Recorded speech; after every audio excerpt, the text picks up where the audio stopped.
heard they were having a show up here. It's calling it Anything Goes. So we decided we'd join in. So here we go, and anything goes. Yep. Hey, I got called pretty yesterday. Well, actually, they said you're pretty annoying, but I try to focus on the positive. Are you aware of the 50-50-90 rule? If you have a 50-50 chance of getting something right, there's a 90% probability you'll get it wrong. What's the difference between ignorance and apathy? I don't know, and I don't care. And don't you hate it when people answer their own questions? I do. You know, I used to be addicted to the hokey pokey, but I turned myself around. I've decided to be cremated. I figure it's my last chance of having a smoking hot body. You know, Monopoly's an old game because they still have a luxury tax and rich people can still go to jail. If you're going to tell an I joke, the cornier, the better. And remember this, he who laughs last thinks slowest.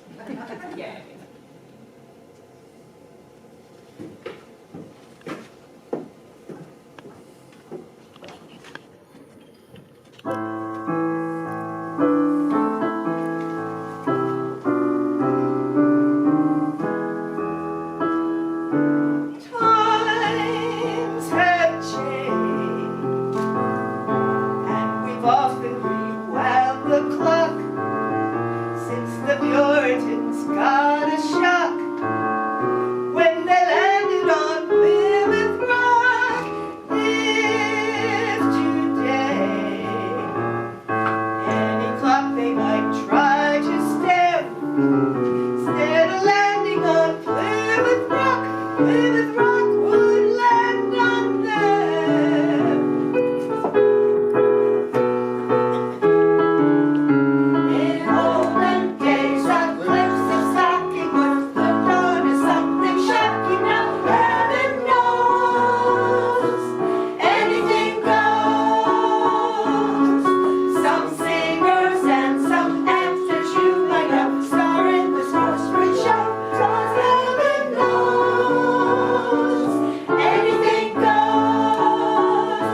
The world has gone bad today, it looks sad today, it looks white today, and there's night today. But all the guys today are women cars today, or just aging Romeos.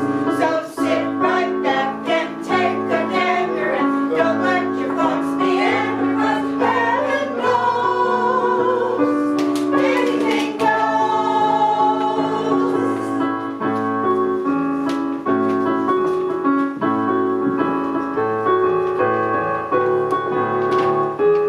Anything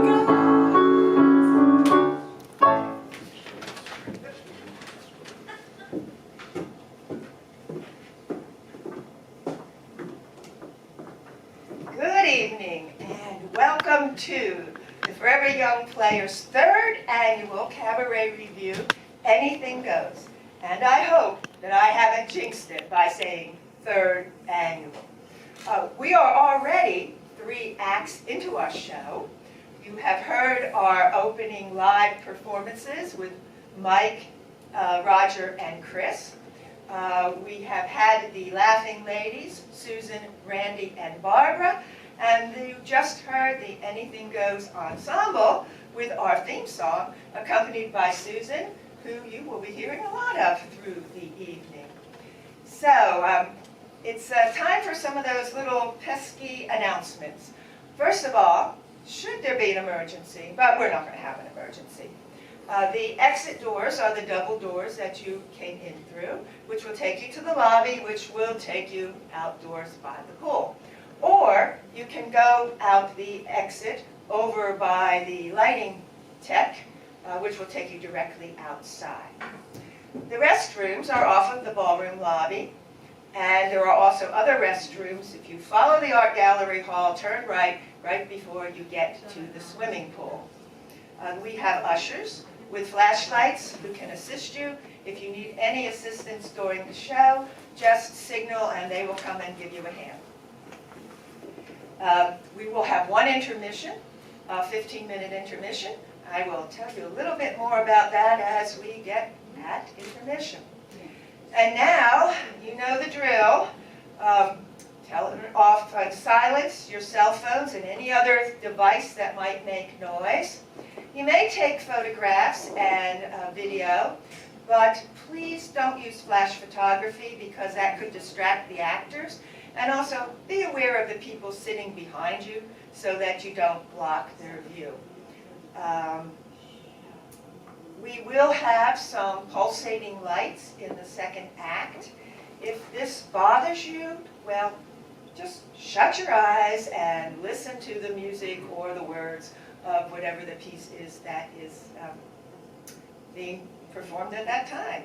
And with that, I have to keep talking because there's not any stage set yet.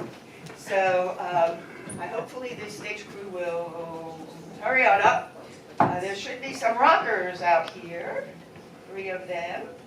1 and 2, and microphone goes away, and here comes the 3rd one.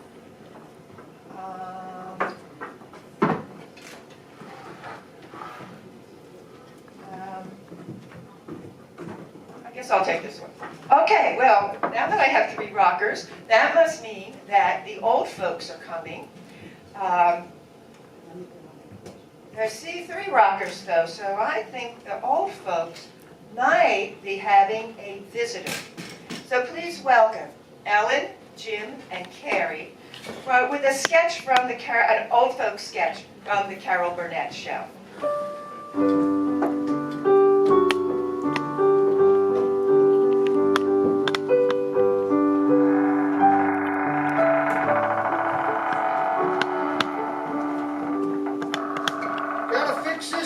Molly, it creaks. Are you sure it's the door? Oh, starting early with the zingers, aren't you? Oh, shut up, you old bully. Oh, What's the matter? I must have eaten too fast. I have a lump in my chest. Well, it's about time. Oh, shut up, you old fool.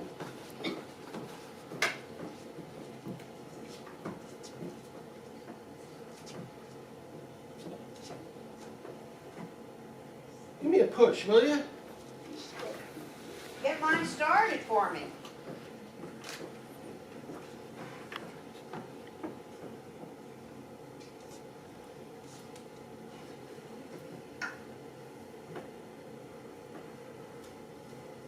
When you do that, you turn me on. Oh, my. Oh, Bert, turn off your motor. I'll try. It's nice sitting out here together like this, isn't it? Uh-huh.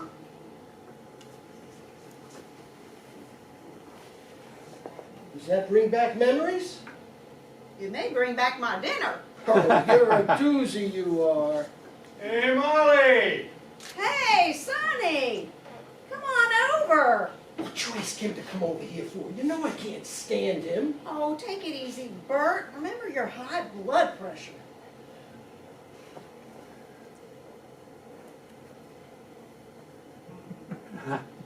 Okay. Your next door neighbor.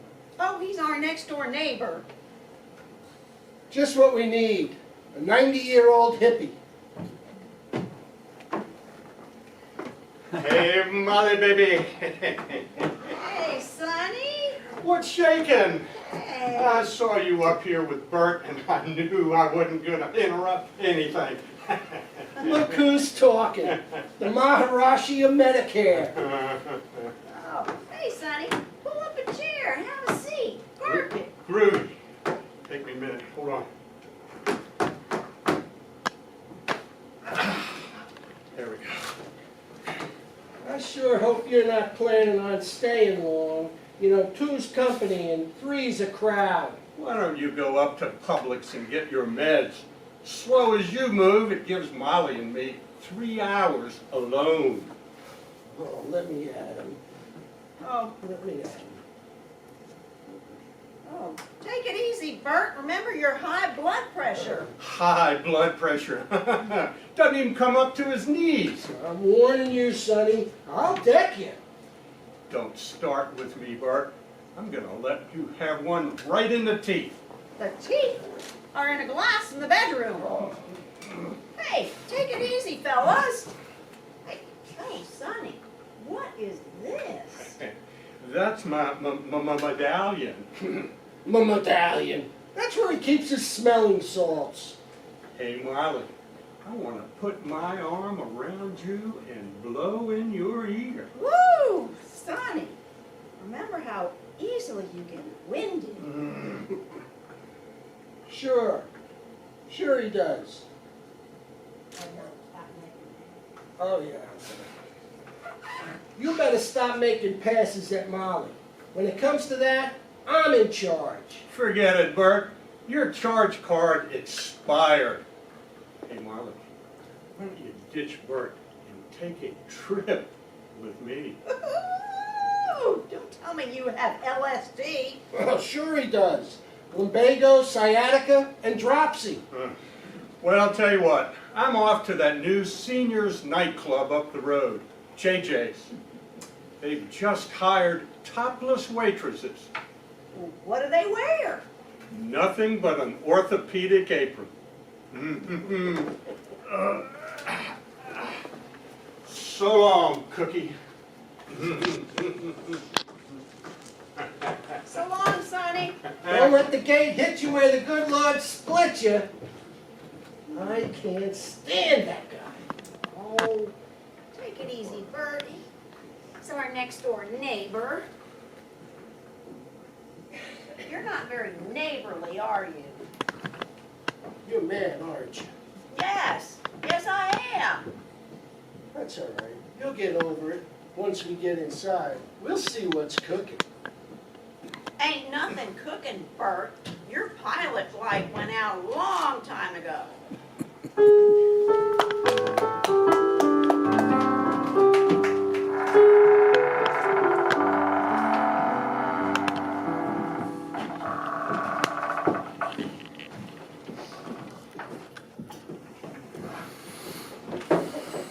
Originally written as the theme song for the play and later the movie A Taste of Honey, the song by the same name won a Grammy in 1963 for the best instrumental song for a play.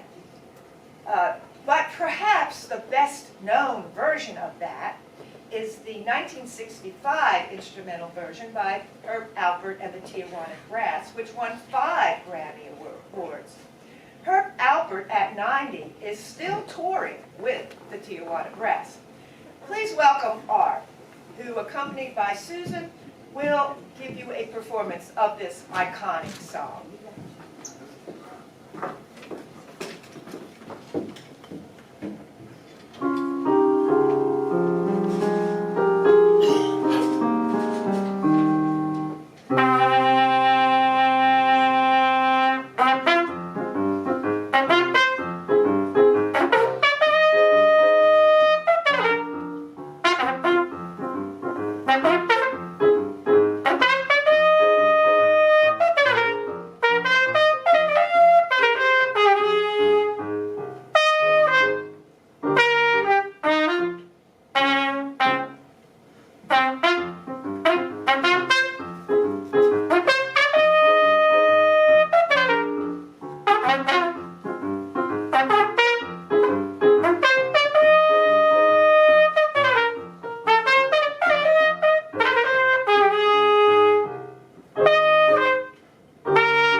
we had traveled, even if it's only going to see our family.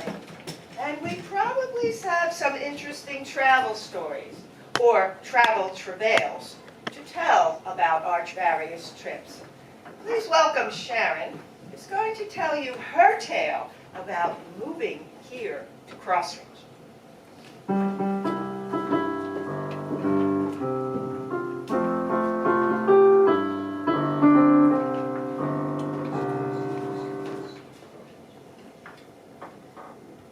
This is a tale of a great migration for two aged travelers. After 22 years in Ann Arbor, Michigan, it was time to move. And we headed south, lock, stock, and U-Haul to greet our family. We watched the moving vans leave, waved farewell to our tearful neighbors, and set on the road.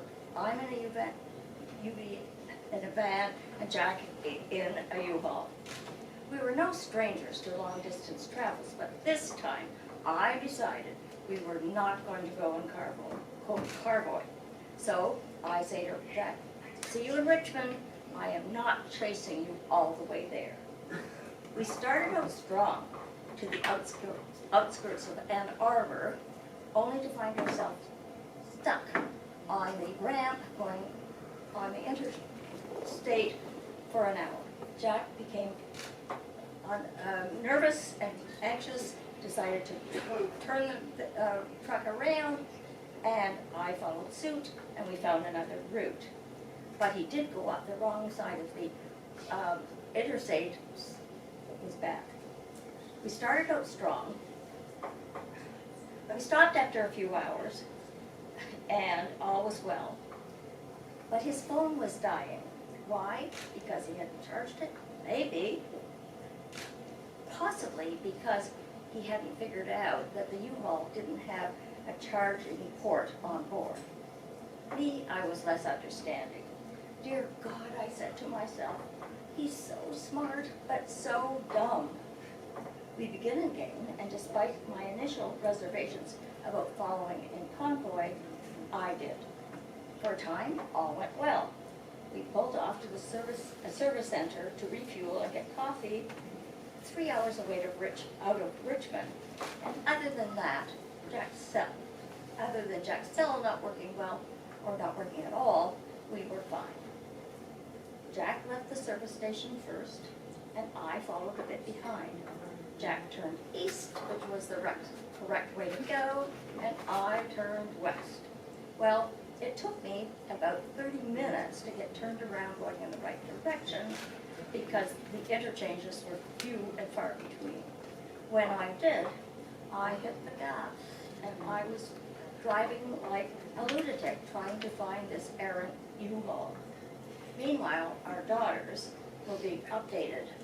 They didn't know where their dad was, but they were keeping track of my blood pressure.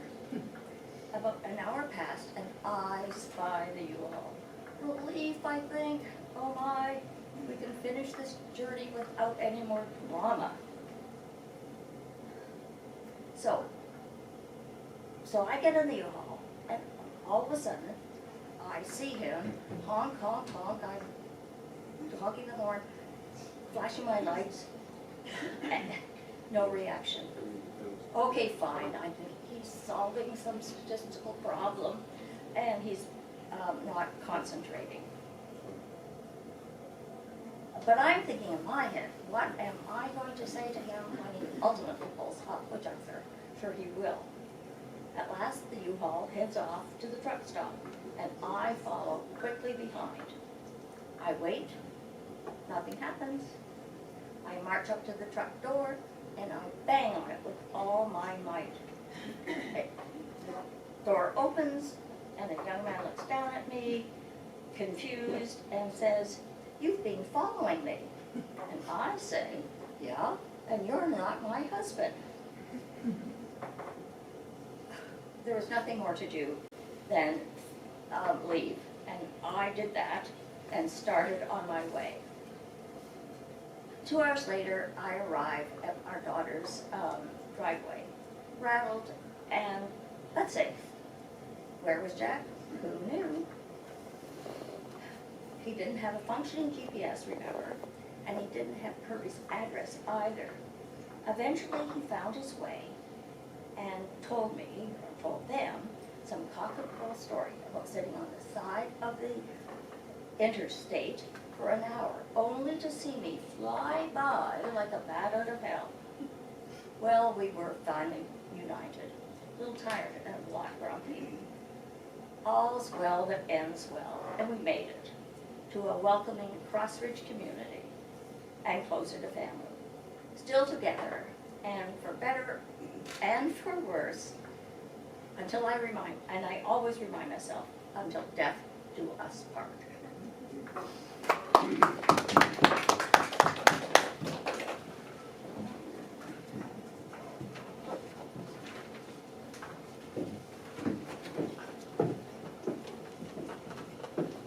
Have you met Lydia, the tattooed lady? Well, Lydia the tattooed lady is not with us tonight, but Lydia the Tattooed Lady is a song that was written in 1939 and appeared in the Marx Brothers movie At the Circus, and it later appeared in the Philadelphia Story. And it also became Groucho Marx's signature song. Here is Jack, accompanied by Susan, to give you a preview or a story of Lydia the Tattooed Lady. Please join in the La La Las.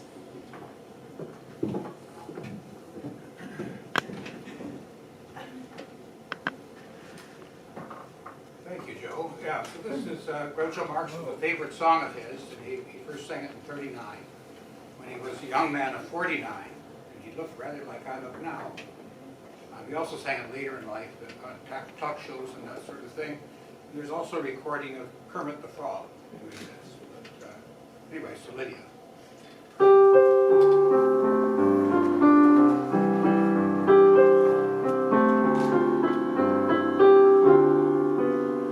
Lydia,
Cross Ridge. But what do you do when you do live in Cross Ridge?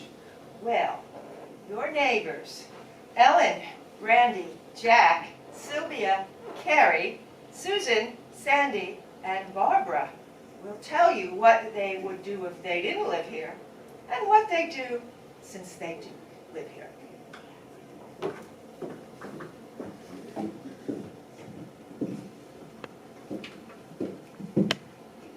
If I were not in Cross Ridge, I'll tell you where I'd be. I'd be in that big old family home. And this is what you'd see. I'd patch the roof, mow the lawn, shovel lots of snow. I'd patch the roof, mow the lawn, and shovel lots of snow. Crap. If I were not in Cross Ridge, this is where I'd be, in an expensive retirement home. And this is what you'd see. I'd take the lift and walk down to the lobby just to get some fresh air. I'd take the lift, walk the lobby just to get fresh air. I'd take the lift and walk the lobby just to get fresh air. I'd take the lift and walk the lobby just to get fresh air. Crap. If I were not in Cross Ridge, this is where I'd be. I'd live out in the country, and this is what you'd see. I'd drink my tea and look around and search for any neighbors. I'd drink my tea and look around and search for any neighbors. I'd take the lift and mow the lawn and shovel all the fresh air. I'd take the lift and mow the lawn and shovel all the fresh air. Crap.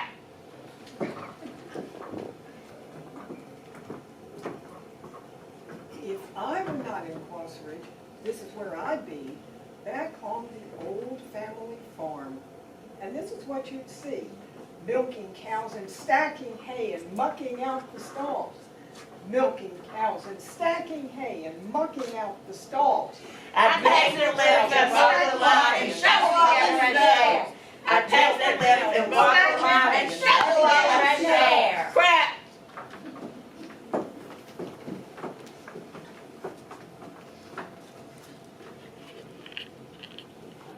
But since I live in Cross Ridge, this is what you'd see. When summer comes with all its chores, as comfy I will be. I'd watch the fellows mow the grass while I just sit here on my... I'd watch the fellows mow the grass while I just sit here on my backside. I'd watch the fellows mow the grass while I just sit here on my backside. I'd watch the fellows mow the grass while I just stay on my backside. As happy as can be. I'll pick up poop and wave to friendly neighbors. I'll walk my dog, pick up poop, and wave to friendly neighbors. I'd pass the roof, mow the grass, shovel all the snow. I'd pass the roof, mow the lawn, shovel all the snow. Crap.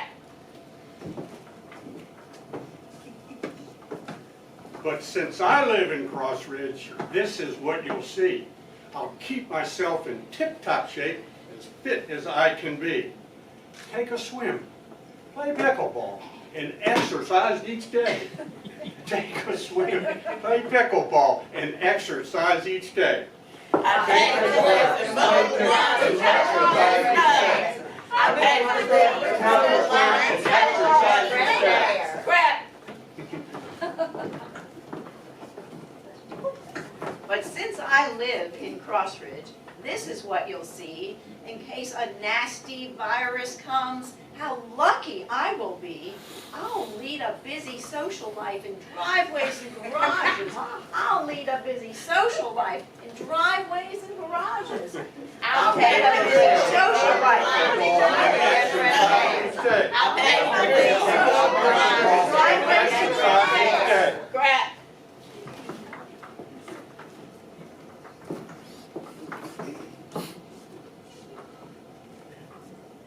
And since you live in Cross Ridge, it's a group that you will see. It's a theater group. A theater group. A theater group that we can put you on the or maybe behind the scenes. We're the Crossroads Players. And welcome you. We're the Forever Young Players, and we certainly welcome you. Is that gonna be gladly or something? Crap.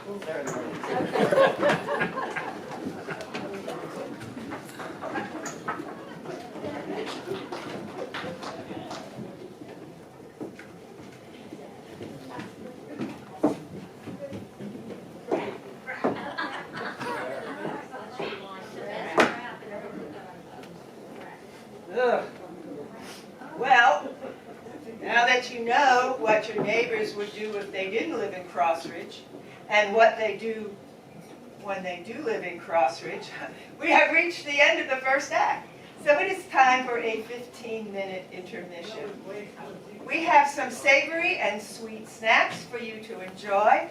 Please take just one initially. Let everyone get a chance to get one, and then if you want another one, then go on up and search the bowl again. We will see you back in 15 minutes. Oh, sorry. There's a recycle bin for your cups and plastic bottles. We will see you back in 15 minutes.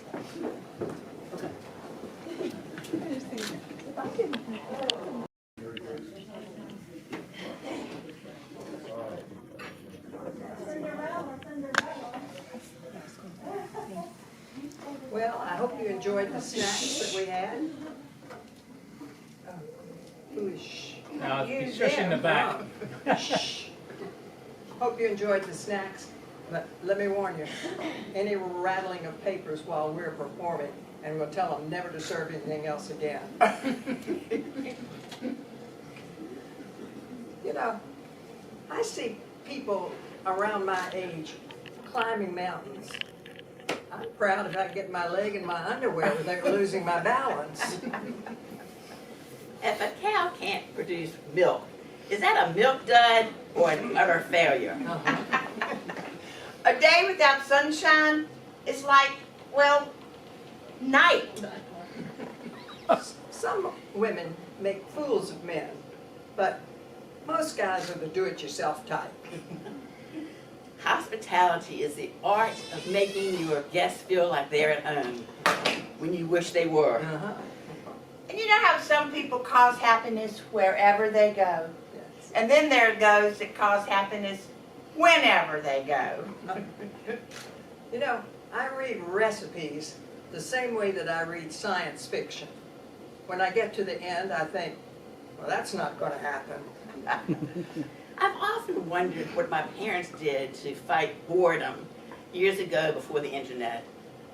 I asked my 17 brothers and sisters, but they didn't know either. I broke an egg this morning making breakfast. My insurance adjuster will be over later this afternoon.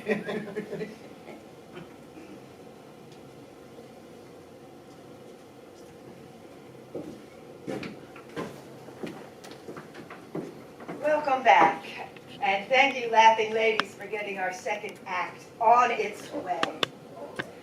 The song, Anything Goes, was written in 1934 by Cole Porter for the musical of the same name. And it has a bit of a 1920s jazzy feel about it, a little bit of flapper era feel about it. Please welcome Barbara, who will dance a Charleston for you to a very jazzy arrangement of this song played by Chris, Al, and Susan.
enjoyed Sharon's travels tale.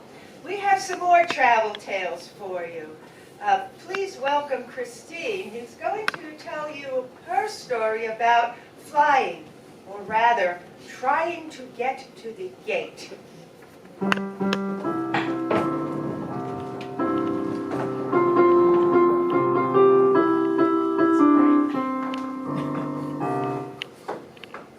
Well, I didn't see that coming.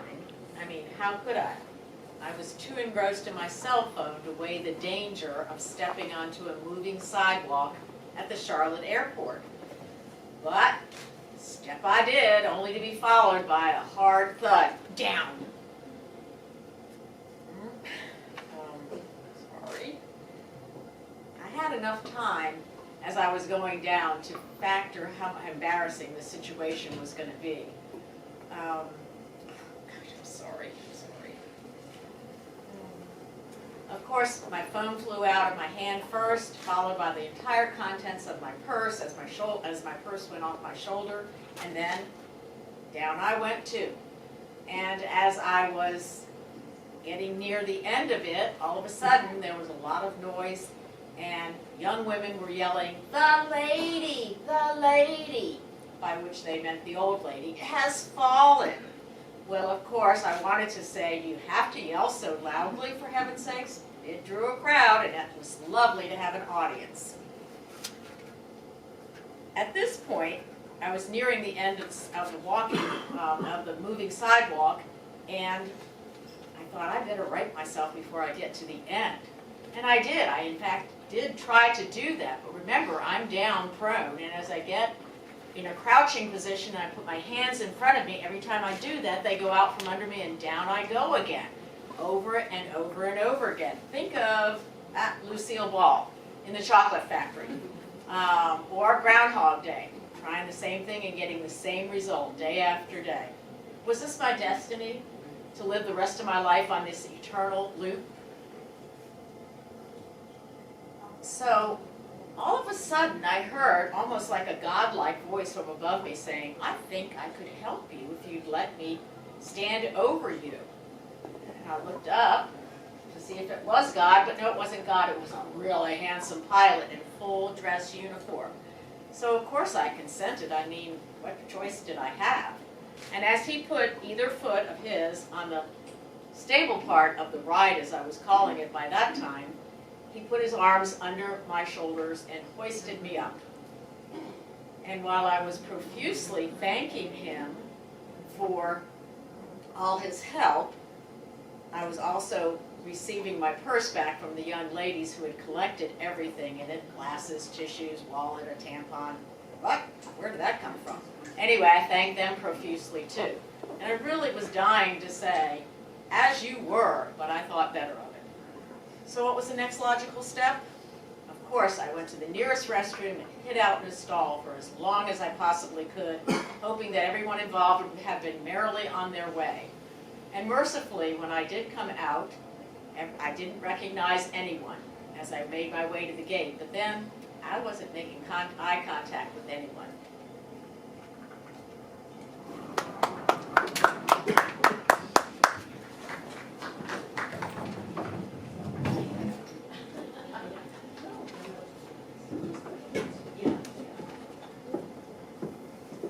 Procrastination. We have all done it at one time of our lives or another. And maybe trying to get our partner to complete a task takes a little bit of nudging. Maybe a lot of nudging.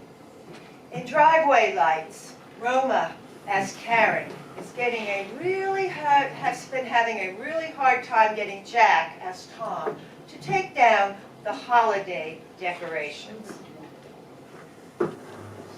Oh, we will have some flashing lights on this one.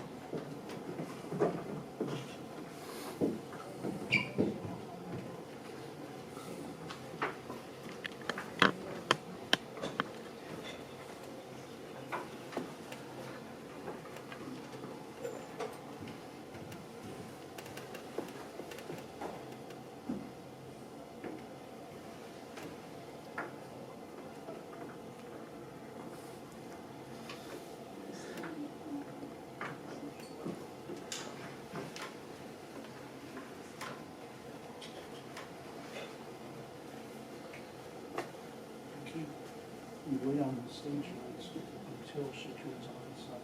Oh, okay. Okay, keep it in blue until she goes in and turns on. Okay. Yeah.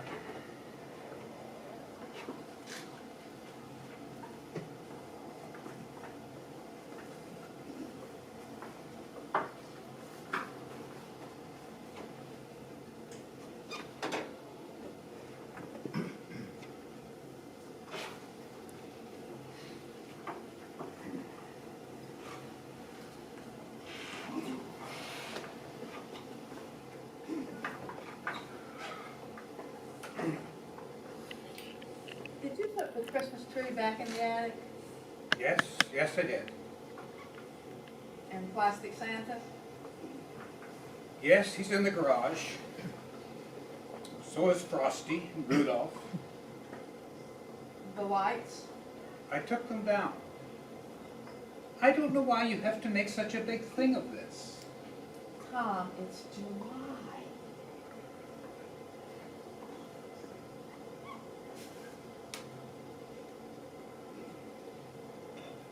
Okay, you're gonna drop stage lights.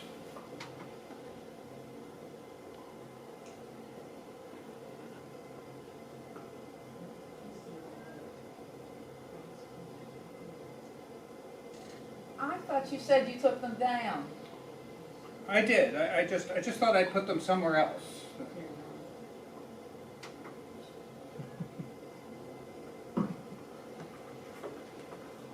What did you do to the driveway? Well, I thought you could use a little bit of extra light when you're parking in the garage at night. A landing strip with arrows? Well, you could use a little help. Tom, the space shuttle can land here. Yeah, cool, eh? No, not cool.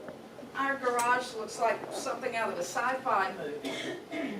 I was going for the space station docking bay look. A docking bay? Really? Tom, the neighbors think we are nuts to begin with. What were you thinking? I was just thinking of you. You need some help. Wait, is there something wrong with the way I drive? No, not at all. You're a great driver, an excellent driver. It's your parking that needs some work. Excuse me? Well, you must admit that you're spatially challenged. Exactly what is wrong with the way I park? Well, I can't get my car in there. You're too far over to one side. Today you're parked right in the middle of the driveway on an angle. It's like watching somebody shoot darts blindfolded. You never know where they're going to stick it. Oh, I'll tell you where I'm gonna stick it. Listen, it's not a big deal. All women have trouble parking. Do you want me to hurt you? It's a fact. It's a scientific fact. It's proven that men are much better at judging distance and space. We're better at parking because we have better aim. Oh, really? Well, I was thinking maybe I should get some Christmas tree lights and put them around the toilet seat maybe, or around the laundry basket. Or maybe I could put some around here. That's not fair. That's not fair. That only happened once and I was medicated. Lose the lights. I'll take them down tomorrow.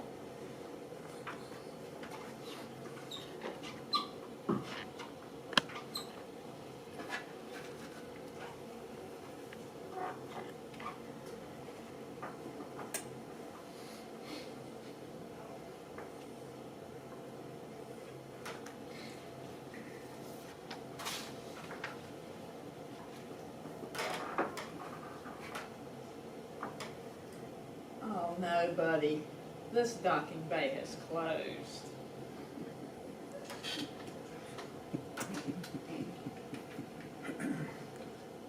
Your lights down. Yeah. Lights down.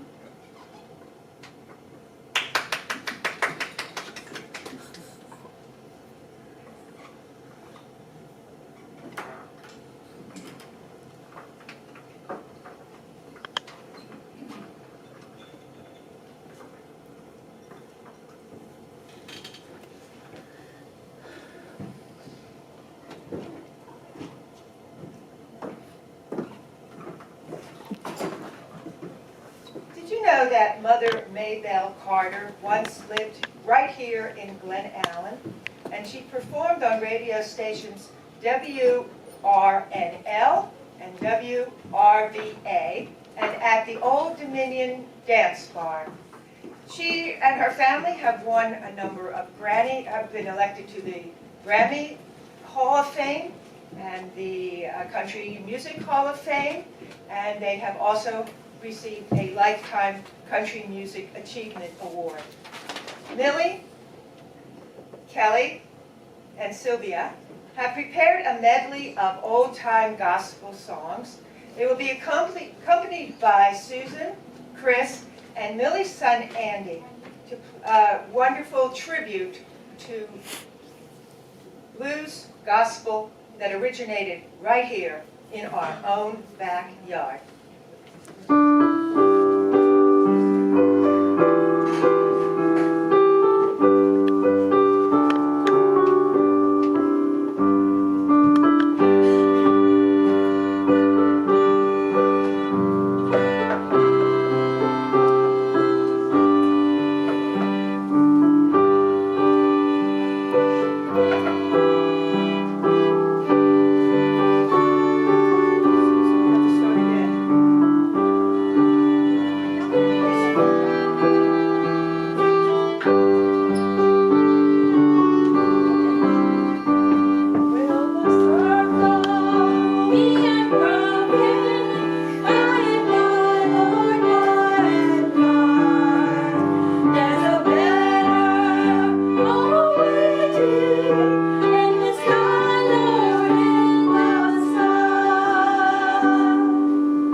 Are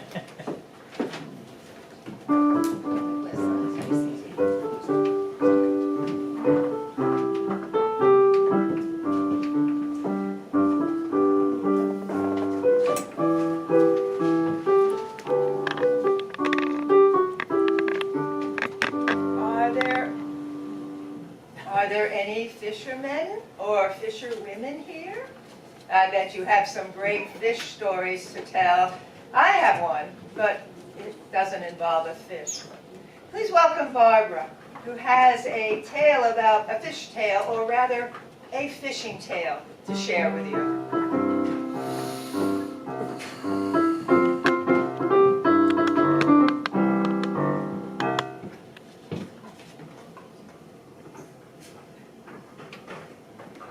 Okay, so many years ago, my husband and I decided to purchase a John boat with the idea that we were going to have a lot of enjoyable fishing afternoons with our children. So finally, this beautiful June day, we decided to get in the car, get the kids, and go out to a lake in Powhatan County. We're so thrilled to be out there in nature. It was so lovely. Next thing I know, the boys, my husband, and our 10-year-old son were out in the middle of the lake casting their lines, thinking about a fish fry we were going to have that evening. But I decided I'm going to teach our younger daughter the fine art of casting. So I stayed on shore, and I'm showing her how it goes and all of this. And so I cast for about an hour, and we don't even get a nibble. So I figure the problem is I'm not in deep enough water. So I decide I'm going to back up, and I back up, and I back up, and I put my entire body in that cast and cast that line. And just about that time, my daughter yelled, "Mom, look out for that tree branch." Sure enough, I hooked the tallest branch in a 60-foot oak tree. Well, what the heck, what am I going to do? So I decide I'm just going to yank it right out of the tree and try it again. So I yank, and I yank, and I yank. Nothing happens. That thing would not budge. Finally, I pull everything I've got and get that thing out of the tree and watch it arc through the air and land straight into my chin. And mind you, this was no ordinary hook. This hook had 3 barbs, and they were planted firmly in my face. So then, my husband's out in the middle of the lake. I start yelling. Yell and yell and yell for about 5 minutes. He finally hears me and hightails it back to shore. Imagine how surprised he was when he saw me standing there with my line, my hook and line in my face and holding my rod. So he said, "Okay, let me get the scissors." So he cuts the line. Yay, I'm finally detached from my rod, so that's great. Just about that time, we notice the sky starts getting dark and black clouds are rolling in. So I said, "Oh man, we better get everything in the car and get out of here." So we grab all the gear, throw it in the car, finally get the boat strapped back on the top of the car, start down the road. I said, "Okay, we need to get to Johnston Willis because I got to get this hook out of my face." So we're driving down to Johnston Willis, and that storm took on a new intensity. And we could not believe it. I mean, the rain and the wind was blowing sideways. Next thing we know, our boat went flying through the air, off the car, into the median strip. But I think we were pretty lucky because it didn't hit another car. That was good. So we park and we get out of the car, and we're trying to get that aluminum boat back up on top of the car as the lightning and thunder is crashing around us. Our kids are still in the car looking like they're completely horrified. What's going to happen to Mom and Dad out there? We finally get the boat back on the car and make it to the hospital. So I think I made a pretty grand entrance into that hospital. Because as I was walking in, sopping wet, with my hook and line hanging out of my face, everybody was just, they had to get a good look at me, It was pretty interesting. But I think the nurses took pity on me because they said, we need to get you back to the doctor right away. So they take me back there. The doctor made quick work of extracting the hook and giving me a tetanus shot. But I tell you what, that was the last time I went fishing. I am not a fan of catching myself.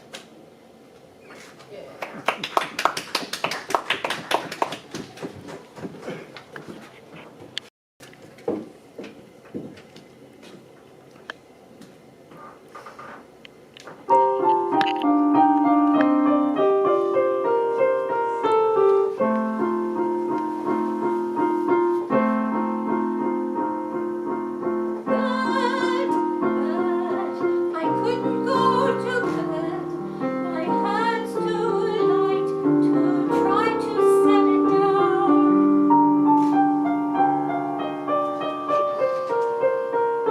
Sleep, sleep. I couldn't sleep tonight. Not for all the jewels in the crown. I could dance all night. I could dance all night, and still I beg for more. I could have spread my wings and done 1,000 things I've never done before.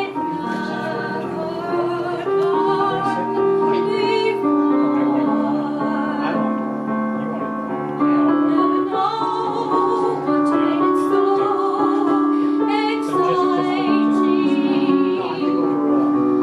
All at once, my heart took flight.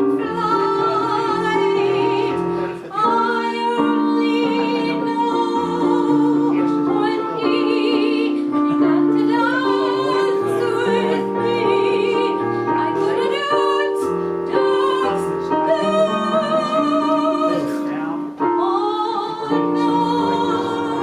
night. I'll never know what made it so exciting. All at once, my heart took flight. I only know when he began to dance with me.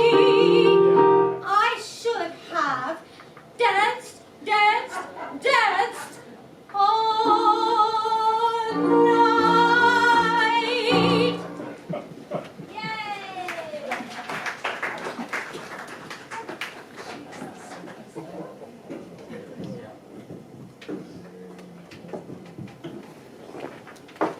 Have you read or seen the Tennessee Williams play, A Glass Menagerie?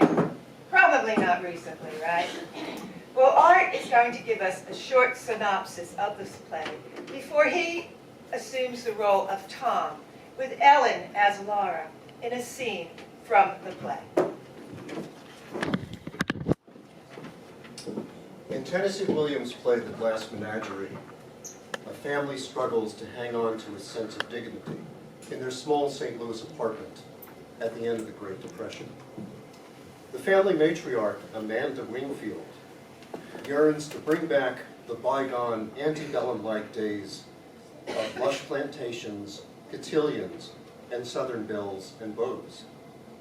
Her handicapped daughter, Laura, is painfully shy and reclusive, and spends just about all of her time tending to her collection of glass animals. And then there is Tom, the son, a young man possessed of a poetic disposition and a knack for running off to the movies when tensions in the apartment run too high. Amanda tries to match Tom's coworker up, or his coworker at the shoe factory up, with Laura, And Tom brings the coworker home one night and for dinner. However, plans go awry when Jim, the gentleman caller, reveals that he is already going steady with another girl. Amanda blames Tom for the fiasco.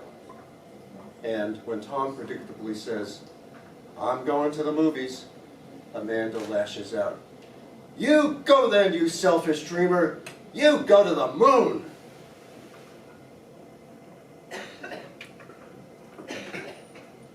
I didn't go to the moon. I went much further. For time is the longest distance between two places. Not long after that, I was fired for writing a poem on the lid of a shoebox.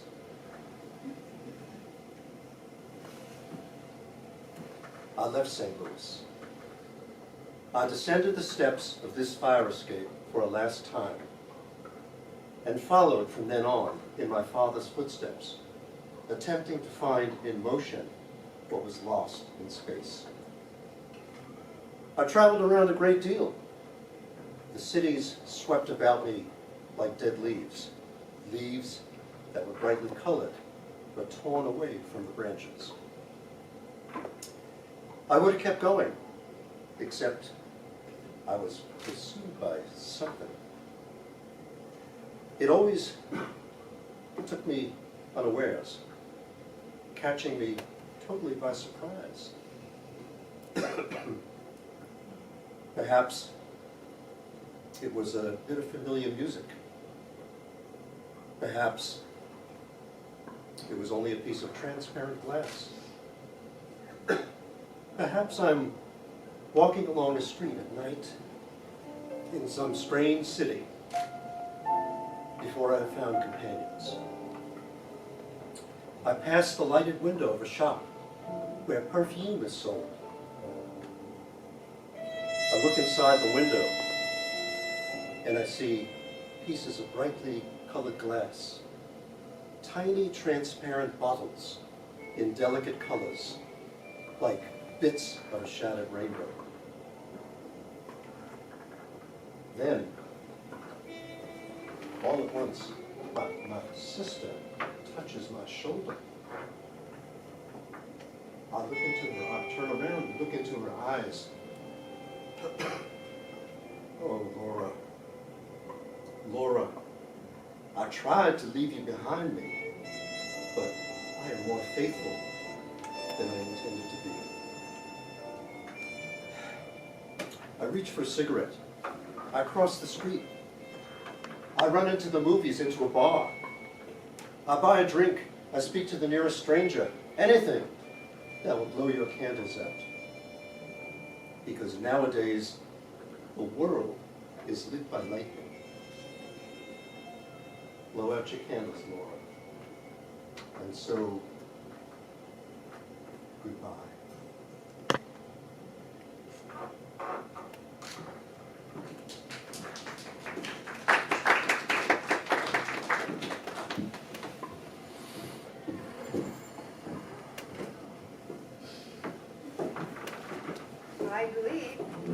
I do believe, after that, I do believe our laughing ladies have one more bit of wisdom for you.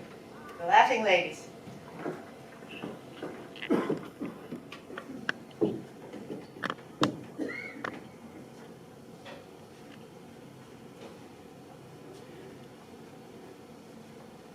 Don't worry about your smartphone or your TV spying on you. After all, your vacuum cleaner has been collecting dirt on you for years. You know, if dentists make money off of people who have bad teeth, why would I want to buy toothpaste recommended every 4 to 5 dentists? Light travels faster than sound. And that's why some people appear smart until they open their mouth. If you can't think of a word, just say, I forget the English word for it. That way people will think that you are bilingual instead of an idiot. How do you make holy water? You boil the hell out of it. Hey, I heard Starbucks was gonna start putting religious slogans on their cups.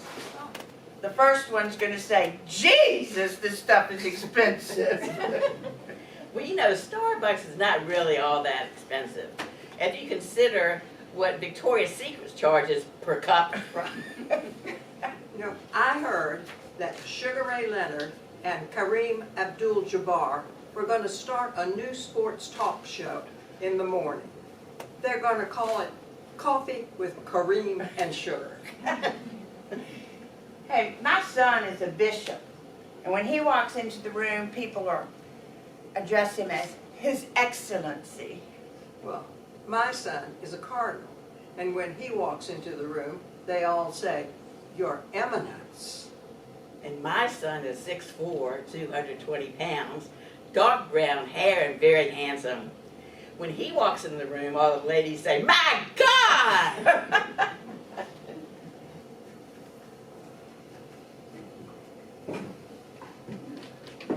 And with those final words of wisdom, we have come to the end of our 2025 Forever Young Players Cabaret Review, Anything Goes. Need to thank a few people. Need to thank our director, Jeff Rake, our music director, Susan Baggett, our stage manager, producer, and board rep, Mary Grace Boyle, our house manager, Sandy Bassett, and all of her volunteer ushers, our sound guru, Paul Dillon, our lights, Jeff Rake and Keith Bedson, our makeup assistant, Sharon Kovfleisch, our stage construction crew, there are so many of them, they were like little bees over here on Thursday morning, turning this pavilion ballroom into a theater. There's so many of them I can't even name them all. But I do want to make a special thanks to Mike Crow, who built our new ramps that makes it so much easier to get on and off this stage. And of course to Beth and the pavilion staff for giving us the time and the effort they helped for us to put this show on. And now, let's introduce the cast. Barbara Barker, Randy Lauder-Back, and Susan Buffington. Ellen Sekanet, Jim Morton, and Carrie Powers.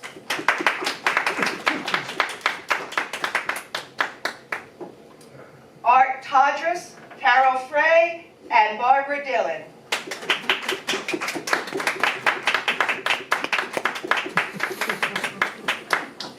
Sharon Kovfleisch, Christine Campbell, and Sandy Bassett.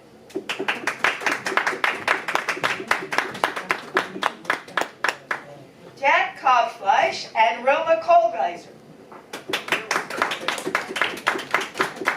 Kelly Matson, Sylvia Mashburn, and Millie Reynolds. And our musicians, Mike Spitzer, Roger Prescott, Chris Imler, Andy Reynolds, Al Gifford, and Susan Baggett.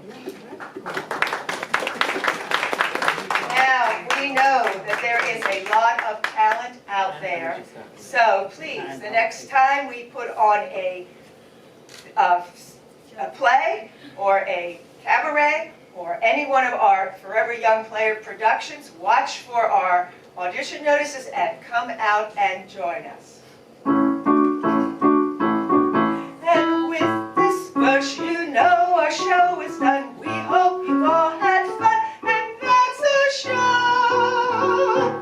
Anything goes.